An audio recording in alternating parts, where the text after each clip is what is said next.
Bienvenue sur la chaîne du blog MathOS. Je vous propose dans cette vidéo de nous intéresser à la célèbre inégalité triangulaire, qui est à la fois fondamentale et que l'on rencontre dans des contextes variés. Nous allons l'envisager d'abord dans le champ réel, puis dans le champ complexe. Nous traiterons aussi le cas d'égalité et nous terminerons en signalant deux corollaires qui sont d'un usage courant. Je regrouperai dans une vidéo séparée quelques jolis exercices reposant sur l'inégalité triangulaire. Mais commençons par expliquer la terminologie. Pourquoi inégalité triangulaire? Il est intuitivement clair que dans un triangle, la longueur d'un côté est inférieure ou égale à la somme des longueurs des deux autres côtés. Formalisons cela en notant A, B, C, les affixes des sommets. Le côté joignant les sommets d'affixes A et C a pour longueur le module de C-A. Et cette longueur est majorée par la somme des longueurs des deux autres côtés, c'est-à-dire par module de B-A plus module de C-B, comme on le comprend sur cette illustration. Si l'on pose Z égale B-A et W égale C-B, alors cette inégalité prend la forme module de Z plus W inférieur ou égal à module de Z plus module de W.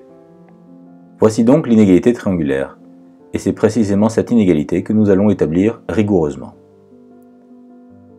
Commençons par nous placer dans le champ réel. Il s'agit de prouver que, pour tout couple AB de nombres réels, la valeur absolue de A plus B est inférieure ou égale à la somme des valeurs absolues. On va proposer deux démonstrations. La première consiste à distinguer quatre cas selon les signes respectifs de A et B. A et B peuvent être tous deux positifs, tous deux négatifs, ou alors A positif et B négatif, ou enfin A négatif et B positif. Il est clair que si A et B sont positifs ou nuls, alors l'inégalité est vraie, et c'est même une égalité. Même chose si A et B sont tous deux négatifs ou nuls. Maintenant, si A et B sont de signes contraires, disons par exemple A strictement positif et B strictement négatif, on peut distinguer deux sous-cas.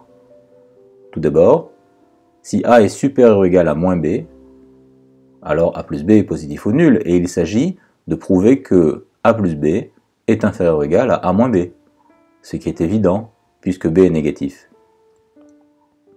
Ensuite, si A est inférieur strict à moins B, alors A plus B est strictement négatif, et il s'agit maintenant de prouver que moins A moins B est inférieur ou égal à A moins B, ce qui est encore évident puisque A est strictement positif. On traiterait de même le cas où A est strictement négatif et B strictement positif, en distinguant là encore deux sous-cas. Et voilà, l'inégalité triangulaire est établie dans le champ réel.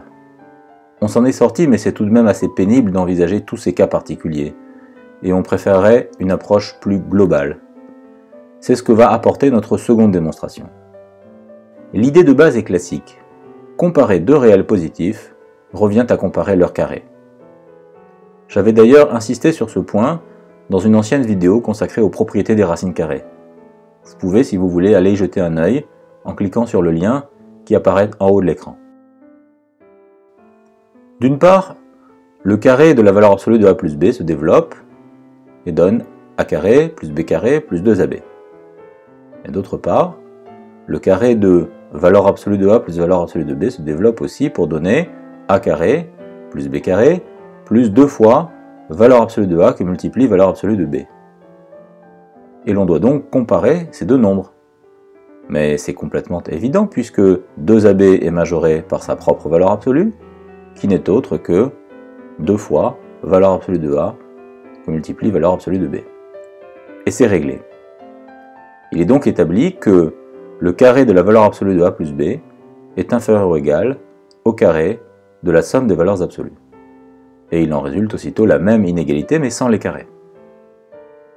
Quant au cas d'égalité, c'est celui où le produit AB est égal à sa propre valeur absolue. C'est-à-dire celui où le produit AB est positif ou nul, ce qui signifie exactement que les réels A et B sont de même signe. Résumons. Pour tout couple AB de réels, la valeur absolue de A plus B est inférieure ou égale à la somme des valeurs absolues, avec égalité si et seulement si A et B sont de même signe. Passons maintenant au cas complexe, en généralisant la méthode numéro 2 précédente. Considérons des nombres complexes, z et w. On a d'une part le module au carré de z plus w, qui est le produit de z plus w par son conjugué, c'est-à-dire par la somme des conjugués. Et en développant, on obtient module carré de z plus module carré de w, plus 2 fois la partie réelle de z bar w. D'autre part, quand on calcule le carré de module de z plus module de w, on trouve module de z au carré plus module de w au carré plus 2 fois module de z que multiplie module de w. Il s'agit donc de prouver que la partie réelle de z bar w est inférieure ou égale au module de z multiplié par le module de w. Autrement dit que la partie réelle de z bar w est inférieure ou égale au module de z bar w. Or, pour n'importe quel nombre complexe u, partie réelle de u, inférieure ou égale à sa propre valeur absolue, que l'on peut écrire artificiellement comme la racine carrée de partie réelle de u au carré, et ce nombre est inférieur ou égal à la racine carrée de partie réelle de u au carré plus partie imaginaire de u au carré, mais ça c'est le module de u. On a donc bien partie réelle de z bar w inférieure ou égale à sa propre valeur absolue, qui est elle-même inférieure ou égale au module de z bar w. Tout ceci donne la preuve de l'inégalité triangulaire. En outre, ces calculs prouvent que pour avoir l'égalité, il est nécessaire et suffisant qu'on ait égalité à chaque niveau dans cette chaîne d'inégalités. La condition nécessaire et suffisante d'égalité dans l'inégalité triangulaire est donc partie réelle de z bar w positif ou nul et partie imaginaire de z bar w égale à 0. C'est-à-dire en fait z bar w doit appartenir à R+. On va maintenant reformuler cette condition et lui donner un aspect plus géométrique. Elle équivaut dans un premier temps à z égale 0 où il existe un lambda réel positif ou nul tel que w égale lambda z. En effet, dans un sens, si z est nul, alors évidemment z bar w appartient à R+, puisque ce nombre vaut 0. Et si w égale lambda z, pour un certain lambda réel positif ou nul, alors z bar w est égal à lambda module de z carré qui est évidemment positif ou nul. Et dans l'autre sens, en supposant que z bar w appartient à R+, si z est nul, bah tant mieux, on a la conclusion, et sinon, on peut écrire w sous la forme lambda z, avec lambda égale z bar w divisé par le module carré de z.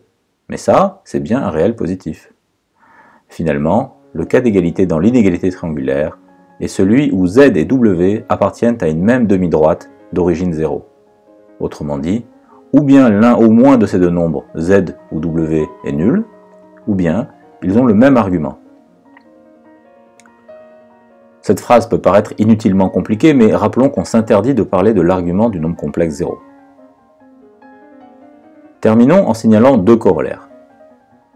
Le premier, c'est qu'on peut majorer le module d'une somme de n nombres complexes par la somme des modules.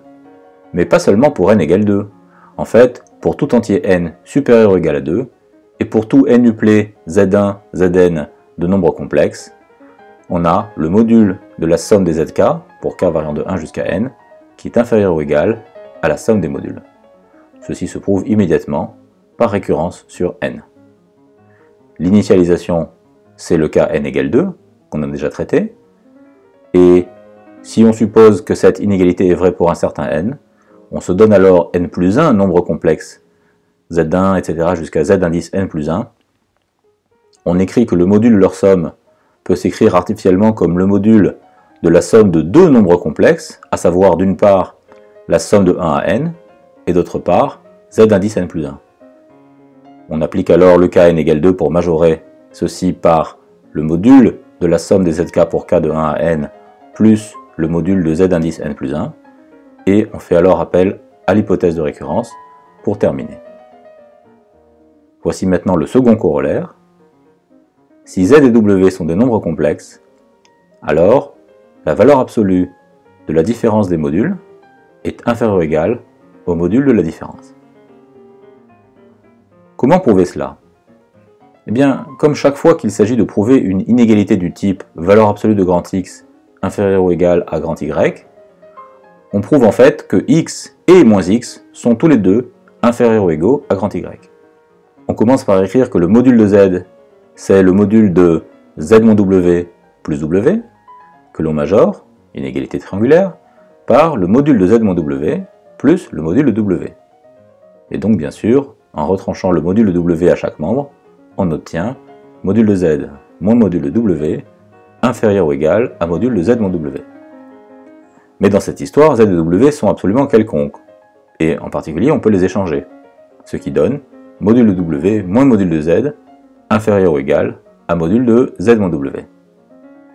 Finalement, le réel module de Z moins module de W et son opposé sont tous les deux majorés par le module de Z moins W, ce qui donne le résultat annoncé. L'inégalité triangulaire fait partie des outils incontournables pour comparer entre eux des nombres réels. Cette technique se combine bien souvent à d'autres, l'inégalité de Cauchy-Schwarz, ou alors des inégalités de convexité pour ne citer que les plus célèbres.